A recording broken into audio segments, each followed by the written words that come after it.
lebi ji alors que fu mu ne ñi ngi dingat leb bi. waaw da nga naan nañu lebi ji pour. voilà bravo. fii ak fii pour l'économie productive je l'ai dit. c'est ça qu'il a dit bravo. Je l'ai dit au départ j'ai dit ils n'ont qu'à aller emprunter pour l'économie productive.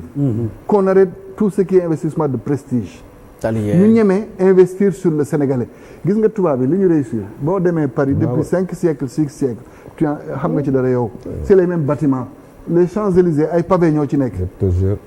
voilà. waa léegi li ñu réussir mooy droit à l'éducation droit à la santé. droit à la sécurité et exercice libre de l'activité socio-économique. Et c'est sur ça que nous on doit se battre. mais ñoom bu ñu ko bëggee def nag ngeen bëgg leen sonal. non déedéet non da ubbil privé bi ak ubbil secteur privé mais par exemple man président fenn ci par rapport à la question de Mame Khady fi muy wax ci recette fiscale ak recette douanière yi man dama am benn inquiétude bu rëy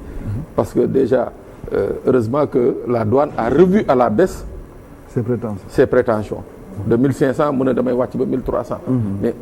et c'est tant mieux d'ailleurs. parce que douane buy laaj buy yokk kii yam. recette mi ça veut dire qu'il y a un problème dans le pays. justement léegi bu boobaa Issa Tine bii nga xam ne moom moo bëgg a exploiter ces terres là-bas. pour une autosuffisance peut-être en mil ou bien en arachide wala en tomate bi tey kazalika. mais tey jii wala xooxaan bii bëgg a installer benn unité fële pour produire de l'huile ou moo xam ne mu du savon bi nga xam ne dañ koy utiliser fii au Sénégal mais loolu tey jii avec bu ñu amee cette pression des recettes douanières mais dañuy am un sérieux problème dans ce pays mooy que Issa li ma bëggoon def du ko def kii di ko xooxaan li mu bëggoon def du ko def moi je crois que tey jii est-ce que il n'est pas judicieux pour les nouvelles autorités vraiment faire en sorte que ni nga ko waxee investir sur le Sénégalais bu baax a baax de telle sorte que la ñu waroon dem jëli mu ñuy indil ay jural ay recettes ñu mun ko bàyyi de côté muy benn ñaar par rapport justement aux recettes douanières il y a quelque chose qui est en train de se passer au niveau de l'espace CEDEAO. Souvent ñu ngi dégg ay chiffres autour du port de Dakar c'est vrai ou c'est pas vrai on attend d'abord parce qu'il y a eu un débat entre l'ANSD et le directeur du port xamuñu nu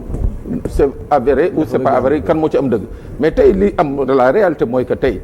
Dakar est en train de souffrir par rapport aux autres ports de l'Ouest africain Abidjan Conakry Sema au Ghana Togo et tout ça tey la manne financière des États de l'AES seen fret maritime qui entre nous a beaucoup aidé le Sénégal à un certain moment mais est-ce que ñun tey jii du ñu jéem a aller justement diplomatiquement aller vers un recueillement de cette manne financière là de ce fret là bi nga xam ne qui risque de nous échapper hein. Je suis d'accord le problème c'est que nous on n'est pas hypocrites les autres sont hypocrites baal ma ci kàddu bi ça fait très mal de le dire comme ça nous on est un État qui n'est pas hypocrite les autres sont hypocrites parce que li ñuy le Mali boo gisee ñu leen doon wax le premier il y a une bonne dose d'hypocrisie dans la diplomatie hein. Oui mais quand on disait que le premier partenaire du Sénégal c'était le Mali c'est parce qu'il y avait les entrepôts maliens du Sénégal au Sénégal ici donc li gën a bëri ci seen exportation seen importation fii la doon jaar li gën a bëri ci seen exportation fii la doon jaar maintenant bi ñu taxawee teg ay charte sanctionné leen ñun on joue le jeu on respecte les règles ñeneen ñi jaar ci suuf di leen jox est-ce que nañ comprendre et maintenant leurs ports deviennent plus attractifs parce que finalement xëy na ils sont passés par la Guinée puis ils sont passés par le Ghana par la Côte d'Ivoire alors que ñun CEDEAO moo tegoon daan yooyu on oublie nag le lien bu am sénégalais bi li ko malien bi di mere mooy moom sénégalais bi la gën a jege que guinéen bi wala ivoirien bi du point de vue socio-culturel et historique léegi nag ñoom buñ ñu meree ci ñun la ñuy gën a sanctionner et boo xoolee encore même dans le cadre moo tax ma la diplomatie est importante dedans qu'est-ce qu'ils ont fait ñu sëf suñu président de la République mission wu jéem a indiwaat gars yi voilà mais c'est pour davantage créer le fossé avec eux vous comprenez Kambalo kii lañ ko créé loon kon piège la woon kon non mais il pense c'est comme ça que ça se joue et à côté oui et renseignez-vous très bien entreprise yu bëri ñu ngi woon Sénégal toxu mais justement mais foofu laay waxee moo tax ma ne tey jii est-ce que au niveau diplomatique jarul mais parce que nous on veut jouer dans comme on dit avec les règles de l'art les autres qui sont non, mais président, entre guillemets partenaires. Mais président, il faut qu'on fasse avec nos intérêts. Mais c'est pourquoi il faut pas tuer la poule aux œufs d'or. Il est temps parce que daaw li ma wax. mooy l'entreprise sénégalaise a beaucoup supporté les problèmes de l'État. Mais si on tire encore, ça va être la corde va se casser. Donc il faut qu'on trouve des mécanismes alternatifs. Il faut ñu ut yeneen pexe pour que ñu mën soulager l'entreprise parce que sinon ça va gars yi dañuy dem seen yoon. parce que ñoom ils vont suivre l'odeur de l'argent. Et c'est nous qui allons perdre. boo bu ngeen ko xoolee ñun ñoo war a fexe ba ñi fi dekkoon surtout ay suñu ay doomu réew. yi nga xam ne ñemewoon nañ investir fii. Amusez-vous bi tey dem leen Abidjan vous verrez combien d'entreprises sénégalaises ont déménagé xam nga mais léegi nag ñu yee suñu njiitu réew ak suñu njiitu gouvernement ne ko xoolal yeneen mécanisme nga bàyyi ñi ñu souffler tuuti bu boobaa si nous on porte un discours comme ça bu boobaa ëllëg bu ñu ko defee ñoom kenn du wax ni y a un reniement parce que tamit nit du joxe kàddoom gis ni léegi su ma defee li dina lor ñii xaaral ma jaar li ma waroon def ci benn at ma bëgg ko def ci juróomi at nga mere nga taxaw di ko dingat di ko naan yaa waxoon lii nga waxoon après moom bu continuer noonu mu suruxal ñu ñun ñëpp donc les réalités économiques. mais kooku tamit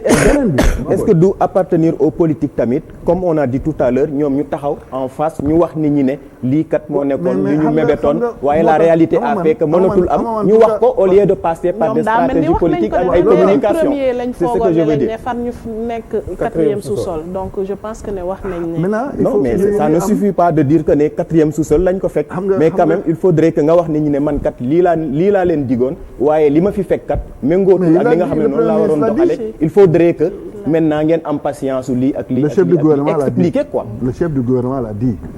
parce que justement man damaa foogoo ne boru temps laa am ndekete bor bi nii la toll mais loolu dafa déjà encore alors non dama ne xam nga li may wax mooy ils ont fait une situation de référence ci beaucoup de secteurs d'accord léegi nag mu des l'impulsion da ngeen di suivre xam nga parfois gars yi parfois ba lañ joxee les communiqués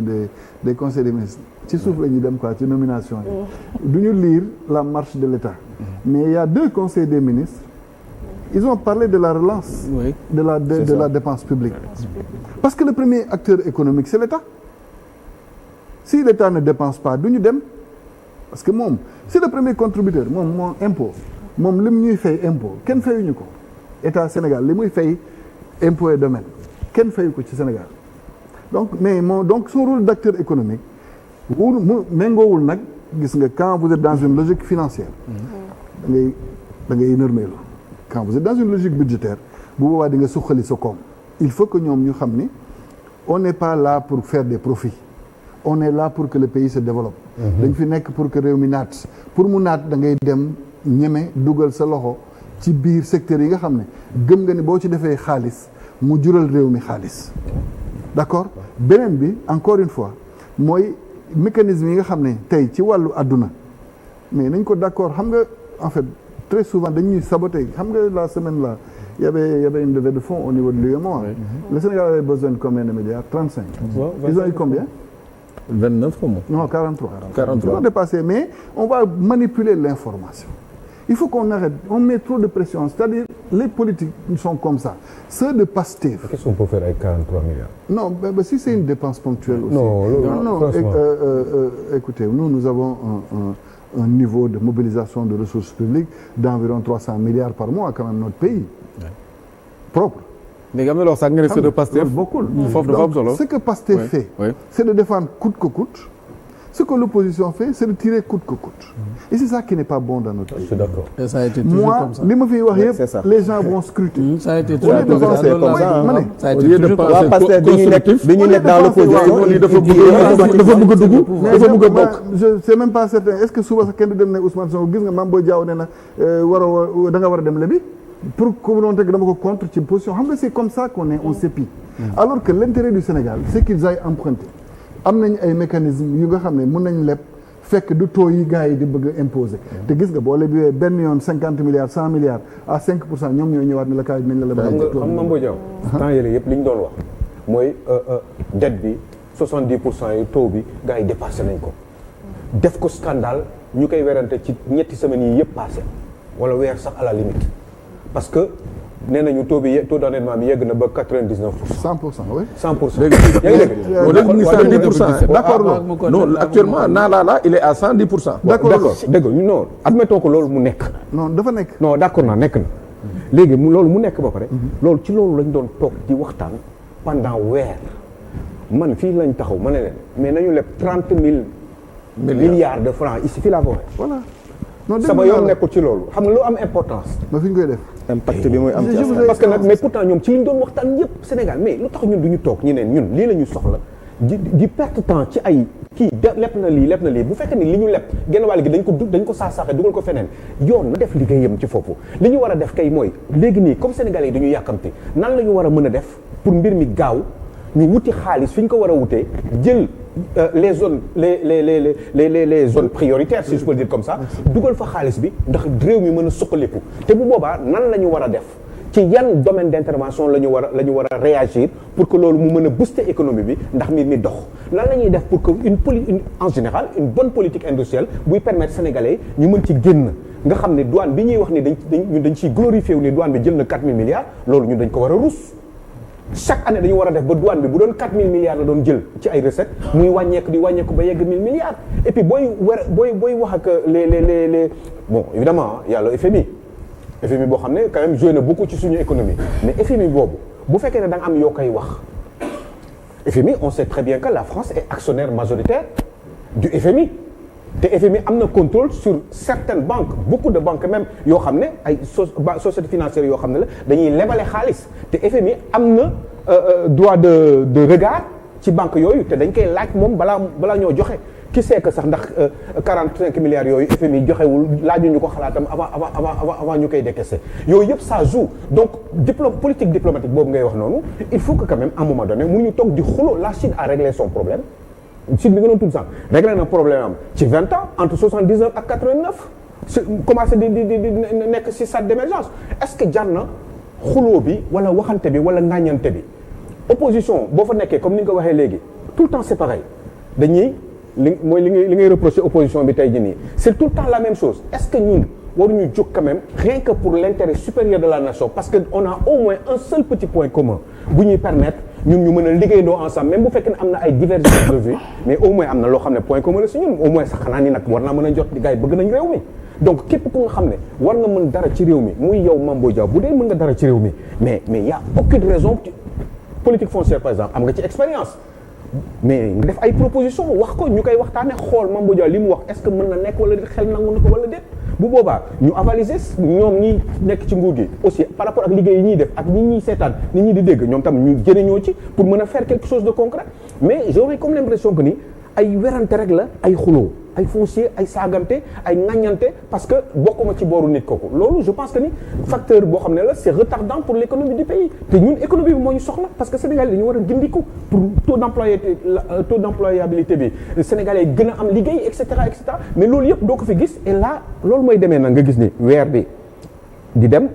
at yi di dem ñu ne la l'année prochaine la ñuy defar ay élections présidentielles nga rendre compte que ni Sénégalais yokku nañu et taux de chômage bi mi ngi gën di yokku ba léegi et gis nga ni aussi politique industrielle bi développé la comme ni ñu ko defee politique bi ñu bëggoon def par rapport à nos ressources finalement ça a retardé parce que ci yeneen lañ doon waxtaan yoo xam ne ay waxu kasaw la il faut qu'on se concentre sur l'économie du pays képp koo xam ne am nga xam-xam même boo nekkee feneen sax bu ñu la mënee jëli ñu jël la parce que gëm nañ ne am nga jëriñ pourquoi pas yow aussi pourquoi pas keneen ak keneen ñoo xam ne am na lu ñu mën ci réew mi politique waxtaan bi ak kasaw bi yéegal niveau bi waxtaan ci yi ñu war a wax dëgg ci réew mi loolu bu ñu ko defee ñu xam mbay mi dañ ko war a lijjanti gerte par exemple juste rek pour terminer le cas de la Sonacos maa ngi doon gëstu ci benn affaire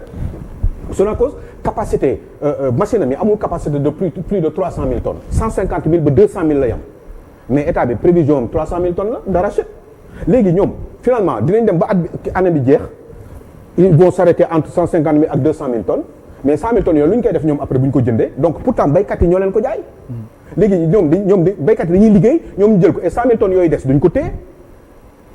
après ñoom ci seen biir ñooy seet nu ñuy def ak chinois yi pour jaay leen ko te duñ leen ko jaayee au prix plancher bi gars yi tegoon ils vont leur vendre ça à 500 ou 600 francs le kilo et puis bu boobaa différence boobu ñoom loolu la ñu leen enrichir c'est comme ça qu'ils s'enrichissent. Ils enrichissent qui? Ils enrichissent l'État. C'est ça qu'ils s'enrichissent eux ñoom. Non, ça, moi je le dis. La Sonacos c'est l'État. non lii des man li may wax xam nga fu ma bëgg a waxee. c'est comme ça qu'ils deviennent des millionnaires et des multimilliardaires. c'est comme ça qu'après bu ñu nekkee directeur Sonacos après bu ñu fa jógee dootuñu amati soxla peut-être pour liggéey. il faut dire la vérité aux Sénégalais. il faut nga xam aussi les choix. parce que chinois yi dinañ ko jënd après différence bi dinañ ko jënd parce que usine bi du ko mën a liggéey. bàyyi ko mu tontu ñu avancé at ñu dugg feneen parce que temps baa ngi dem. ce qui motive ces choix là